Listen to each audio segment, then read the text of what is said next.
don't care about that. That's fine. My wife Wow. sells eBay shit all day long. Hey, RJ, welcome to the stream. Hello there. I Dave. got the. I'm sorry, I'm Dave. Dave. Good to meet you.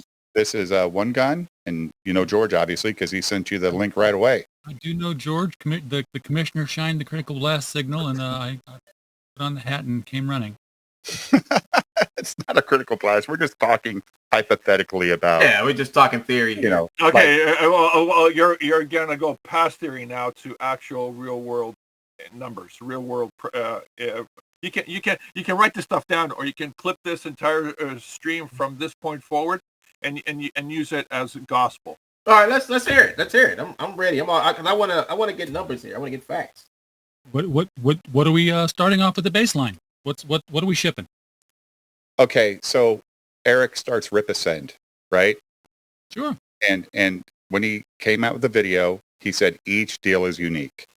He said that in the video. There's no set pricing on it. It's each campaign is unique.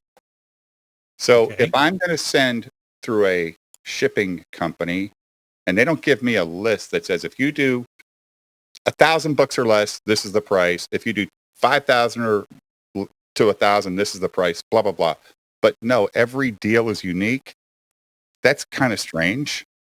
Okay, so first of all, shipping should never be based on the quantity of what you're shipping. Secondly, every campaign is unique.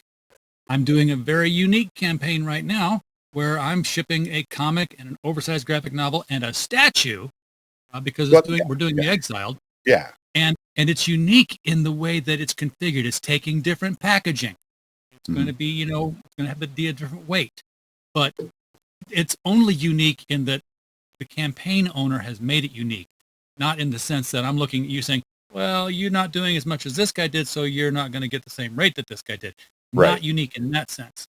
But if we want to look at a base of a comic book, you've done a 48-page comic book. And here it is. Maybe you've got a print, maybe you got a trading card. That doesn't matter. Base book.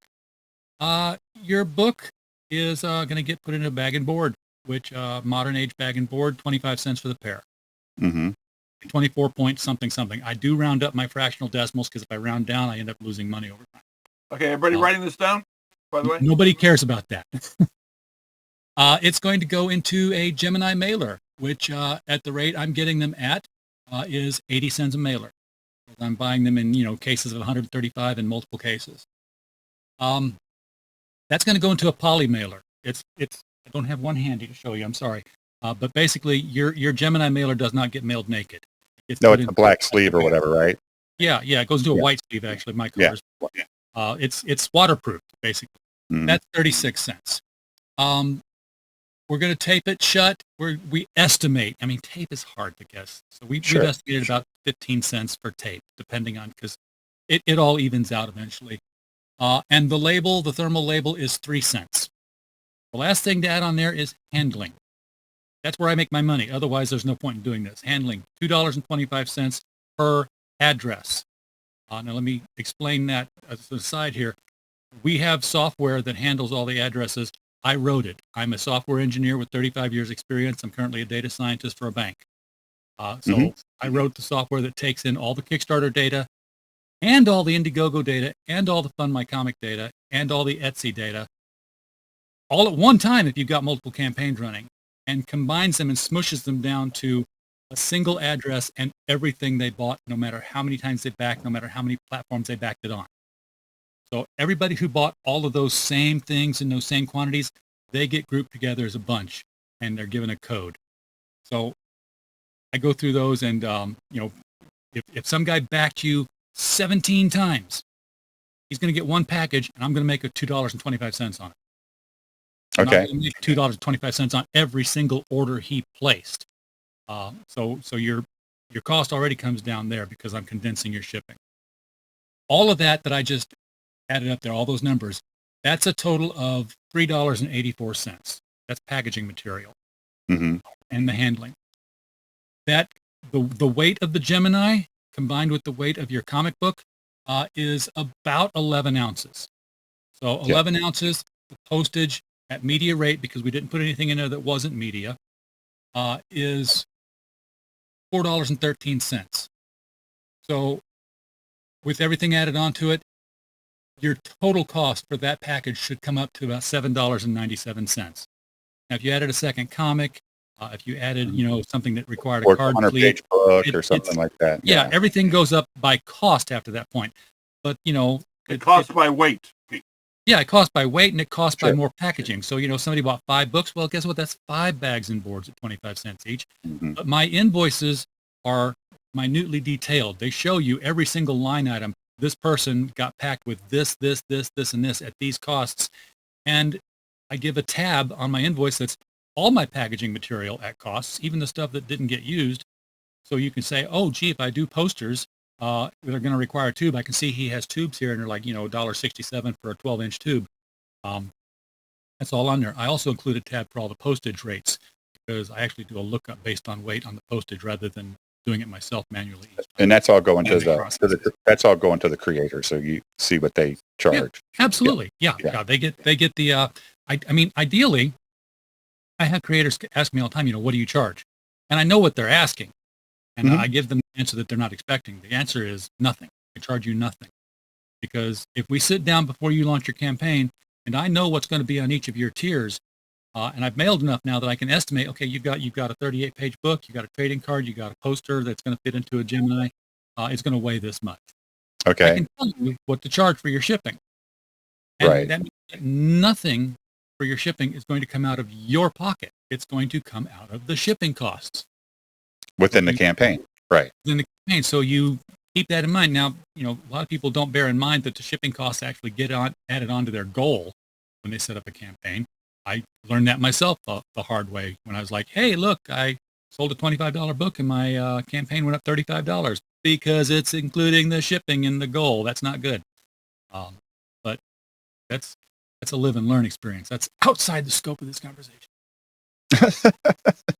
Well, we're just sitting here, thinking about like, what's Eric going to charge? Like, I said, what if he charges 30% of the total campaign? I mean, it'd be ridiculous, but how's he going to make money if he doesn't? He's got like 15 employees full-time in a warehouse, and, they're not all busy moving books all year. We know that. He only has 3 or 4 campaigns. He's doing more than shipping your books. He's storing your books. Yeah, right. Oh, he's storing them for sure. He's storing them. So inventory. There's inventory involved. Yeah. So he's going to say, hey, your books are now paying rent for the amount of space that they're taking up. You have 100 books, you're going to be paying a certain amount. You have 10,000 books, you're going to be paying a little bit more for the shelves you're taking up. It would be the goal you would think with a crowdfunded campaign like you deal with most of the time, right? Crowdfunding and stuff like that. There's a general idea of how many books they're going to be sending you because that's how many were ordered, right? No. Okay, I got to correct you on that. It's not how many books were ordered get printed. It's how many books are ordered through the crowdfunding. Then they put a percentage on top of that as an overprint. No, but it's not going to be as many books. No, that's not accurate, because if you're looking at say 30,000 books got ordered, they're not going to print an extra 500 copies.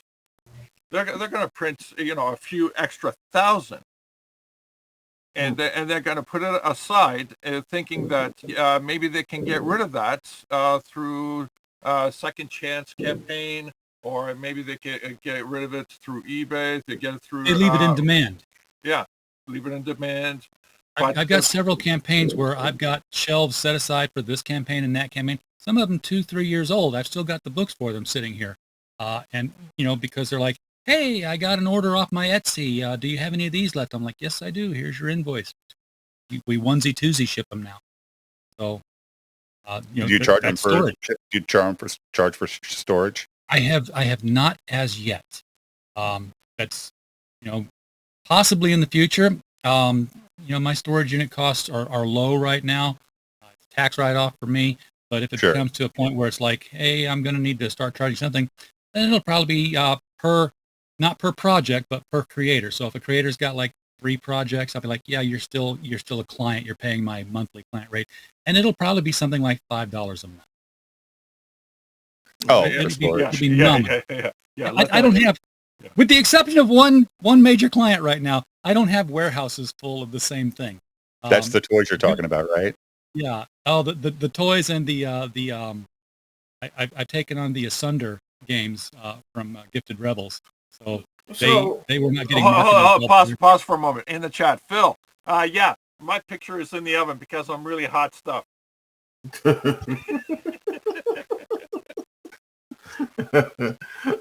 was I say, RJ?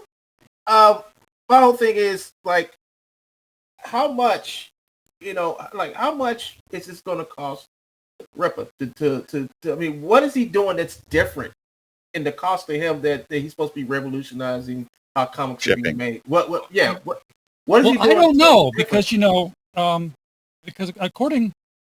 Okay, first of all, I want to say, I wish him the best. Competition is good. Get out there and kick ass, Eric, and prove everybody wrong. But in the meantime, I've got to compete because you've come out and basically said that publishing, distribution, and fulfillment were a gaping hole in the industry. Creative services too. And not only have I been fulfilling for 3 years now, I've been publishing for 5 years. And we've been publishing, comic books that people have been crowdfunding. And we've been publishing comic books that are actually on crowdfunders right now. I've seen that one. Yeah. This is the prototype, by the way, not the real one. Can you put that on the screen and then knock it? Like this? Yeah, hardcover. Yeah. Oh, it's a hardcover. Yeah. You got to do that every time you get a hardcover on screen. You got to knock it. That's nice. So when I heard that there was nobody under one house that was doing publishing, distribution, creative services, and fulfillment, I'm like, you son of a you know who I am. I watched. You were on Ethan's show about 10 days ago, right, RJ? Yes, I was. Yeah, I watched it. Yeah. And that's my whole thing. It was like he's not doing nothing new. Matter of fact, he's not even doing anything that's revolutionary. Well, he's doing something louder. Well, here's the crazy thing too: is RJ's not just doing this in the U.S. This is worldwide. Yeah, this is worldwide. Oh, well, see, there you go. RJ's doing it worldwide. This guy's was a local yokel. He doesn't have the money to get his stuff outside the states. I don't think he does. Well, he better make a lot of good connections to make that happen, right? RJ, can you you got a whole bunch of books there? Can you take one book at a time and show it off? Is that what they want? No, the reason why, because when you're talking about comic books, right? Everybody's talking about just comic books. RJ is not only doing comic books; he's doing novels, he's doing coloring books, he's doing the wide range. RJ, start off with the paperbacks. These are the pocketbook sized ones. Okay, these are pocketbooks. These are 4x7. So he's basically doing what Diamond. Yeah. Okay, he's basically distributing like Diamond. That's competing. He's a legitimate competitor. To the system. right. And these are paperbacks. These are 5x8 paperbacks. Yeah. Okay. It gets better. 5x8 anthologies. Anthologies. These are very thick books. Like 20 to 25 stories in each one. We pay the creators. We pay the writers. So do you print the books? Do you print them? Yes. Oh, okay. So you're not just a distributor. You print the books? We've taken Melvin from crowdfunding to Walmart. Go to walmart.com and type in Melvin Special Edition #1. It's there. In fact, number 2 might even show up. He knows what the hell he's doing. It gets better. Look. Comic book sized hardcovers. Okay, no. Bring those back up, please. Just for a moment. Okay, Melvin. He came to us. He said, "You know what? These books are stagnant. I need you guys to do some changes to them and all that stuff." Can you read the comment on the screen? We did. Go ahead. BT Reviews, can you ask him if they print manga size 5x7.5? Yes, we do. This is we actually 5x8, but we can do 5x7.5. Yeah. Manga size, isn't it 5 by... In fact, it's 5 by some weird fraction. In fact, we are doing a manga sized for a young lady out of the Netherlands who's doing a series called Ghost Story, GH057 story. It's a manga sized. It's her 3rd volume. So we're going to print it to fit the first two volumes of crowdfunding, and then we're going to reprint all three to Amazon. Wait. But hold on, RJ, can you bring back those books to finish the thought? Okay, so Melvin, we repackaged it. 2 books out now. Next one, Grayscale. This book has been out of print since its crowdfunding back in 2019. I contacted the creator and said, what are you doing with your book? You go, nothing. So what's your website, Andrew or RJ? Yeah, criticalblast.com. Criticalblast.com, Andrew. Criticalblast.com. Okay, so wait. So after was it 4 years? Is it 4 years? Yeah, it is. After 4 years, I said, send us your files. Let's get your book out there. We got Grayscale out into the market. Day one, it started selling. Holy snap! That's and they're in Contesti. Again, we packaged up 2 books. I think it's 2 books in there, and 2 books in there, and it was Stagnant and his book, again, full color, the whole works, hardcover. The moment it got into the market, it started selling. Day one. We haven't even advertised anything. By the way, minimum print run of 1. Okay. So first sale, first profit. And we're taking absolutely no money up front from any of the creators. All of our work is on the back end. So if they want to go into the retail market, it's basically send us the print files. Here's our contract. It's an 80-20 split right now. That may change. It may be unique for every creator. You don't know. Hell, right? Okay, so please this out. So, like I told you, I'm gonna do my crowdfunding, and me and my guy I'm working with, we haven't decided on what we're gonna do because we're gonna be publishing the animated. We do animation, so we're gonna be publishing the animations for the Kickstarter.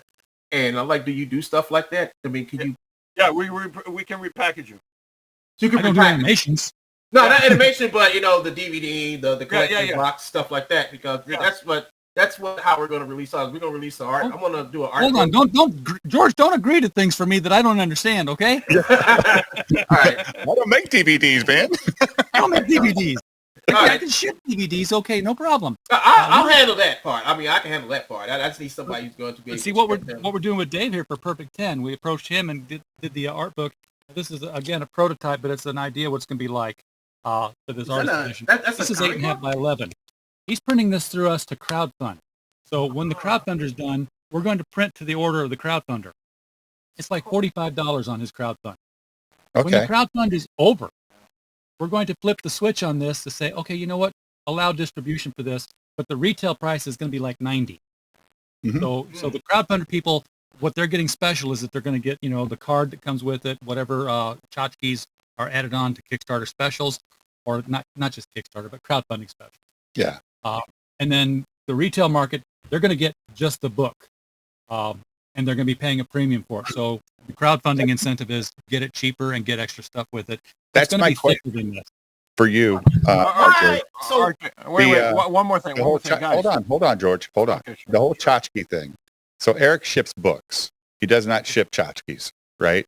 So if he gets into the crowdfunding campaign, no, he doesn't. None of his books have tchotchkes. I mean, he'll sell you a fucking hoodie. He sells T-shirts and he sells clothing. So I don't know. Like I'm talking about the bookmarks, the paper pictures, and all that stuff that come with campaigns when you reach certain goals. That's a whole different thing to manage, isn't it? When you just go from books to trying to manage all this other stuff that goes with certain levels of orders. And it's a whole different world for those guys to have to organize and put in the warehouse and get them in the right spots and all that stuff for every campaign. And how many campaigns are you managing right now? Right now? I've got 3 that I'm managing for Adam Lawson right now. Just one creator. Yeah. Well, that's just that one creator. I've got stuff here from David Feed that I'm getting ready to ship out. I'm expecting this thing called Fiendish 2.5 to be arriving sometime next month. 10. The answer is 10. Take a lot of work. And, Hunt the Littlest Umbrella from that Umbrella guy is on. Plus the stuff, the incidentals that are already in-house, I believe it's 10 plus. Oh, more! I got stuff on hand for more than 10 creators, and they just sometimes Immortal Rising is sitting right over here. Sometimes he says, "Hey, I got a new order today." I'm like, "Okay, you're down to so many." Okay. RJ, can you please bring up Joe King job ads hardcover, please? Yes. Here's a perfect example. It's not that I'm Shameless advertising mine. Here's the thing. This book was on Webtoons or the graphics in this book were on Webtoons for 3 years. I took it off Webtoons, repackaged it, 36 pages hardcover. It went through RJ, and it started selling on day one. That's awesome. Well, George, you're leaving something out. Oh, sorry, but that's 36 pages, guys. It's a thin comic book, but it's hardcover. It's beautiful.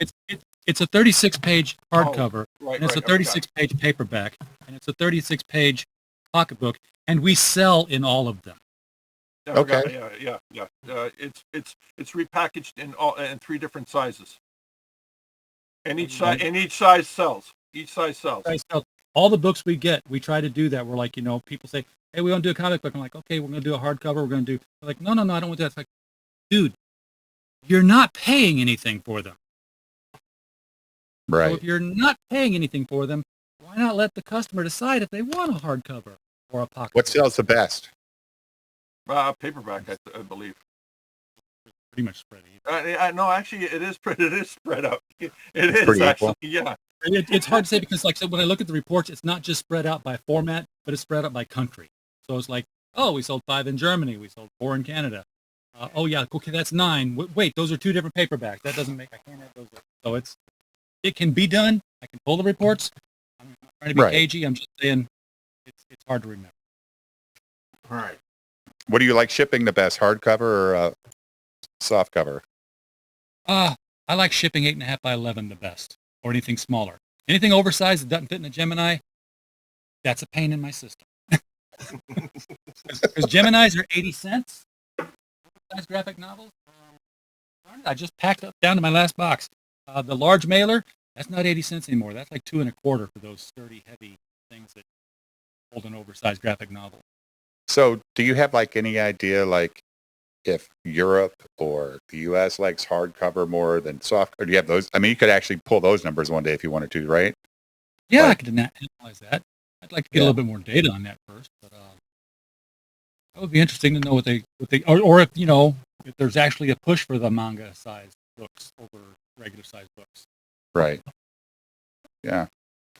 Is Japan a market for you? I mean, do you hasn't been. There's too much manga, right? Yeah. Yeah, we're there, but I haven't seen anything come from Japan because it would like light a bulb above my head if I saw, oh shoot, Japan. Because I've always questioned it. I was like, hey, how come we never see any Kickstarters for Japanese comics for people in Japan? Like, because they're overflooded with manga. Yeah, right. They don't need it. I mean, you can get published in Japan really easy from what I heard. You go through like a house, or you can just do it yourself. Really easy, simple to do. But over there, it's more like how famous you are versus like just doing a book or whatever. I don't know, but it's real different from how we treat it over here. I'd love to sell in Japan, and it's one of the reasons why I think making things in a manga size is going to make us more marketable over there. Mm-hmm. Yeah. Okay. Yeah. Do you print a lot of manga stuff?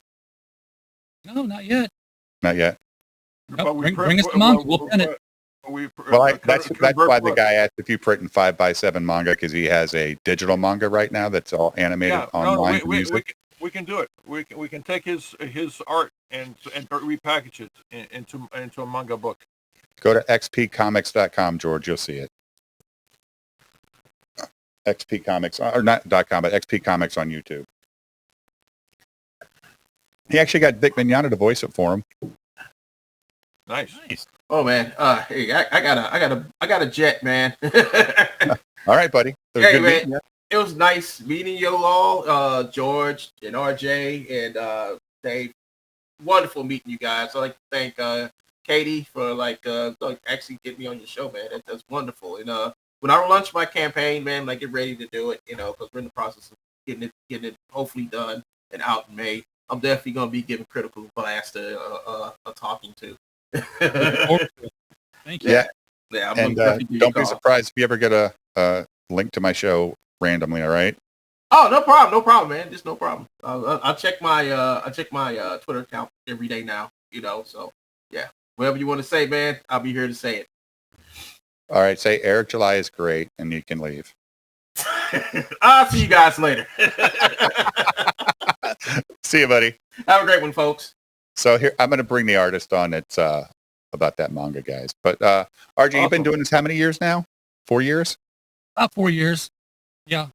Spread around. I mean, we've been publishing longer than we've been fulfilling. Is this your first? We've been in the Critical Blast has existed for 10 years. Is this your full-time job now? No, it's not my full-time job. It's jobs 2, 3, and 4. My full-time job, as I said, I'm a data scientist for a bank. So, do you work from home at least? I do. Work from home all the time. So it's real easy to sit there in meetings where I'm not really needed, but I have to be there. Bold stick, bold stick, bold stick. Bold stick. Okay, well, I think what we need to do is this. Yeah, I can get that done. I'll be by 3 o'clock. Okay, got it. Bold stick, bold stick, bold stick. Right. Yeah. And what made you decide to do it? I mean, you just saw a niche for it, or you just said, you know what? It was a very specific instance. Lee Byron Carver had a book called The Company Man. He was in Australia. Now, this was during, Your mic is going in and out. It is away from me. Perhaps if I move it in front of me. Yeah, maybe. Better. But he had this great-looking book that he was selling for like $20, $25, but the shipping was $60.